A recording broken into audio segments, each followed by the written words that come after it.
Hello guys, আসসালামু আলাইকুম। এই যে দেখতে পাচ্ছেন বিশাল বড় একটা মাঠ।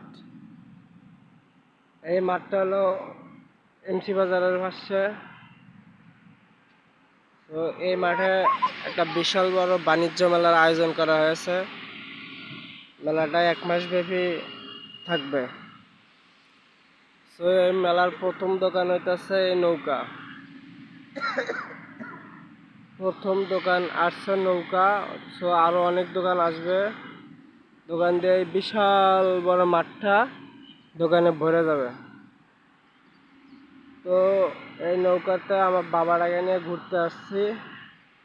বাবারা নৌকা উঠে অনেক খুশি হয়েছে। আব্বু, তুমি নৌকা দেখছ? অনেক খুশি, একটা হাসি দাও। তো দেখেন, সকালবেলা একটু ঘুরতে আসলাম, ঘুরতে আসলে ভিডিওটা করলাম। এখানে 2টা নৌকা আছে। ওই যে দেখতে পাচ্ছেন একটা নৌকা, ওরা পলিথিন দিয়ে ঢাকা। আর হলো এই যে এটা, আমার বাবাটা ওই পাশ থেকে আমারে ডাকতেছে। এই দেখেন নৌকা তুলছে, নৌকা তুলে অনেক চিল্লি করে। তো 1 মাস আমাদের এই বাণিজ্য মেলার ভিডিওই দেব। চ্যানেলটা সাবস্ক্রাইব করে পাশে থাকবেন। সবাইকে ধন্যবাদ।